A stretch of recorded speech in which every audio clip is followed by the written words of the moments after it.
Terima kasih pemirsa, Anda masih bersama kami dalam MNC News Prime. Kita lanjutkan kembali pemirsa, dialog terkait dengan NII Jakarta di balik aksi penerobosan istana beberapa waktu yang lalu. Masih bersama kami Kabak Banops Densus 88 Kombes Pol Aswin Siregar dan juga pengamat intelijen dan keamanan Stanislaus Rianta. Saya kembali ke Bang Stanis terkait dengan pertanyaan yang tadi sudah saya layangkan sebelum kita jeda, bahwa modus seperti ini tadi ya, doktrin kemudian juga saling berhubungan di media sosial yang ternyata sangat mudah, atau akun media sosial yang mudah diakses oleh warganet, Twitter, tadi Facebook, Instagram, WhatsApp grup seperti itu, ini memang cukup common dilakukan oleh oknum di balik NII.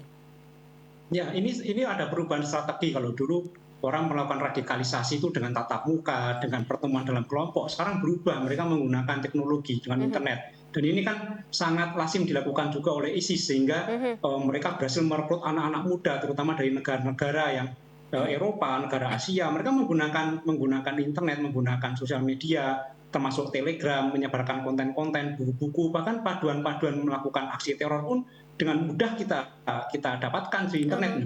Ini kan sebenarnya PR besar bagi negara kita, karena ini saat ini sangat marah sekali, dan mudah, kalau hanya ya? ditangani hanya satu institusi sangat tidak mungkin. Ini harus perlu kerjasama besar dari pemerintah dan masyarakat supaya radikalisasi ini bisa dicegah.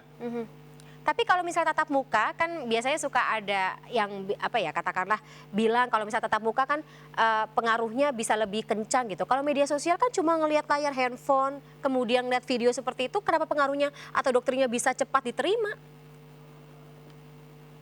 Ya, ini ada beda karakteristik. Ada yang memang masih menggunakan tatap muka, yang konservatif. Ada juga yang menggunakan teknologi internet misalnya. Dan pelaku-pelaku lone wolf biasanya itu yang mereka terpapar dengan internet seperti ini. Tetapi ada juga yang karena didikan kelompok, karena punya relasi kuasa, mungkin karena pengaruh orang tua atau pengaruh guru atau pengaruh orang yang memang menguasai dia, didoktrin dalam kelompok tersebut. Atau yang karena pengaruh teman sebaya atau pengaruh internet. Itu biasanya pola serangannya juga berbeda, pola aksi terornya. Yang lone wolf seperti ini biasanya serampangan mereka. Makanya kelihatan ragu-ragu ketika dia mau melakukan aksi menggunakan senjata, masih tidak jadi atau seperti apa, itu agak ragu-ragu. Tapi kalau yang dalam kelompok, biasanya mereka terlatih. Mereka memang dilatih, sehingga ini kan ya ada yang kasus-kasus bom besar bukan karena mereka dalam kelompok dan dilatih, disiapkan dengan benar-benar. Tapi kalau yang terpapar media sosial ini cenderung serampangan. Tapi meskipun seperti itu sangat berbahaya, karena jumlahnya sangat sulit untuk diidentifikasi, karena mereka kan bermain sendiri, kemudian mereka lone wolf itu ya, Bang Stanis? Iya, tidak dalam kelompok, sehingga akan sulit terpantau sebenarnya. Ini yang menjadi tantangan kita sebenarnya. Baik, Pak Aswin, kalau misalnya kita tadi mengkomparasi gitu, biasanya pelaku seperti ini atau tadi karakteristik lone wolf itu apakah juga terlihat dari pelaku Siti Elina, BU dan juga JM? Pak Aswin? Iya, jadi untuk yang kali ini ya Mbak ya, khusus yang masalah si saudara SE ini, sampai saat ini memang kita mengindikasikan gerakan ini masih gerakan yang perorangan, yang bersangkutan. Lone wolf tadi ya? Ya, memang tentu tidak bisa berdiri sendiri sebagaimana tadi disampaikan oleh Mas Stanis ya, bahwa proses doktrinasi yang dialami oleh yang bersangkutan dari proses interaksi awal sebelumnya itu juga ada pengaruh besar ya, pengaruh besar. Yang bersangkutan suaminya adalah anggota NII, kemudian dalam prosesnya kemudian mendapatkan tanda kutip ya berguru gitu ya kepada seorang yang memang sudah terpapar dengan NII juga, bahkan menjadi pengurus gitu. Itu memang akhirnya membentuk mindset di dalam diri yang bersangkutan gitu. Walaupun kemudian dia off ya, atau istilahnya tidak aktif gitu ya, tidak aktif dalam ukur waktu itu, kemudian muncul lagi gitu. Nah, jadi tapi saya perlu meyakinkan bahwa dalam peristiwa kali ini ya, 25 Oktober tersebut ya, tidak ada peningkatan eskalasi ancaman keamanan yang terkait dengan tindakan dari kelompok teror, sehingga kita nih meyakinkan kepada masyarakat untuk tidak perlu khawatir ya, tetap tenang, tentram, adem dalam bekerja. Jangan terpancing karena, ya. Densus terus memonitor gerakan-gerakan ataupun aktivitas yang kelompok-kelompok teror dan jaringannya. Ya, kalau peran masing-masing tersangka ini, Lina sebagai apa, suaminya apa, gurunya ini siapa dan apa? Ya, baik. Jadi sebenarnya kan dia ada dua kasus gitu, Pak ya. Yang pertama adalah saudari SE itu, ya, itu yang menerobos dan melakukan kita bilang percobaan memasuki area steril yang dilarang itu, ya. Namun dapat digagalkan. Sedangkan yang kedua adalah saudara BU dan JM yang dalam kaitannya dengan gerakan NII, gitu ya. Jakarta Dengan Utara, gerakan betul ya, Pak? NII. Hah? NII Jakarta Utara, betul?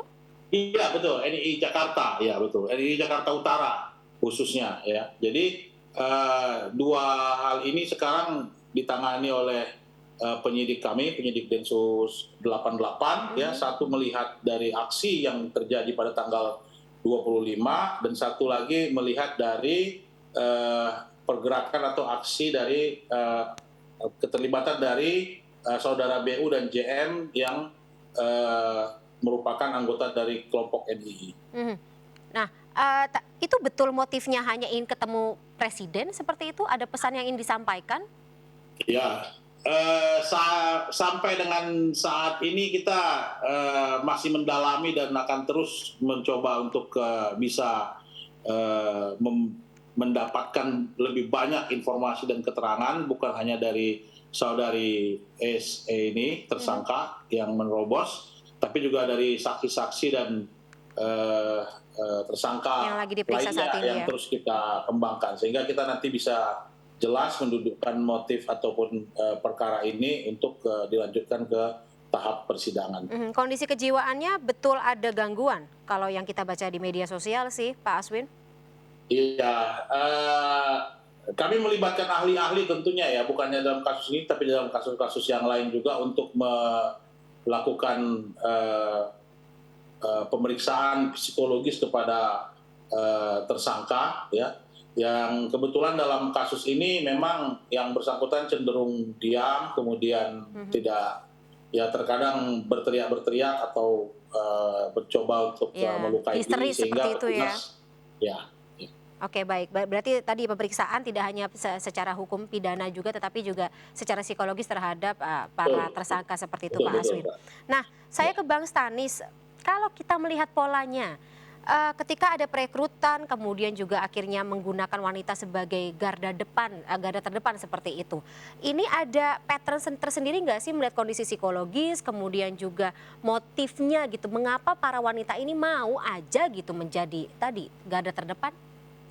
Ya, kalau dalam kelompok karena ada relasi kuasa, biasanya ada relasi kuasa atau ada faktor yang jadi sebenarnya korban sebelumnya. Dong mereka. Ya, bisa jadi mereka adalah pelaku yang korban terdoktrinasi atau terpapar, tapi kan karena misalnya mereka melakukan aksi kan karena aksinya itu dia harus ditindak secara hukum. Tapi saya yakin ada peristiwa yang panjang supaya orang itu bisa menjadi seperti itu. Jadi benar tadi kata Pak Aswin bahwa ada peristiwa yang panjang yang tidak tiba-tiba aja orang melakukan seperti itu. Jadi perlu dicek, makanya saya sepakat Densus pasti akan hati-hati sekali melihat siapa lingkungannya, komunikasinya, dan kita tunggu. Karena saya yakin dengan Densus 88 sudah ada sekitar 3.000-an orang lebih diperiksa dan diproses pidana, dan itu semua diperiksa dengan sangat hati-hati. Jadi ini kan tidak hanya mengungkap apa kejahatannya, tetapi siapa di balik itu, kemudian bagaimana pencegahannya. Jadi saya yakin, dan tadi juga menarik, sama sepakat dengan Pak Aswin bahwa ancaman terkait kelompok teror saya kira reda, akan menurun, cenderung menurun. Jadi kali ini semacam apa ya, ultimat alarm seperti itu ya untuk mereka. Individu ini yang enggak, kalau untuk ancaman dari kelompok-kelompok teror saya yakin akan lebih terkendali karena Densus pasti melakukan pengamatan secara detail dan mereka akan dibatasi sehingga tidak melakukan aksi. Tetapi ancaman-ancaman yang lone wolf yang individu ini yang mungkin agak sulit, agak sulit bisa lolos. Jadi saya yakin keamanan akan terjaga. Densus pasti bekerja untuk mengamankan. Amin, Bapak. Pak Aswin mungkin sedikit saja, Pak, singkat saja. Sudah dipetakankah NII Jakut ini di mana? Bagaimana? Sudah dipetakan, sudah mau katakanlah ditindak seperti itu orang-orang atau markas NII Jakut ini dan NII lainnya? Saya kira semua orang yang melanggar ataupun melakukan tindakan-tindakan yang bertentangan dengan Undang-Undang Nomor 5 Tahun 2018 tentang pencegahan aksi terorisme akan berhadapan dengan konsekuensi hukum dalam negara kita, ya Mbak ya. Jadi saya mungkin harus membatasi masalah aksi tindakan lanjutan yang akan dilakukan oleh Densus sebelumnya. Demi kelancaran. Kita mengingatkan masyarakat bahwa semua tindakan ataupun aktivitas yang bertentangan dengan Undang-Undang Nomor 5 tentang pencegahan terorisme itu akan berhadapan dengan proses hukum.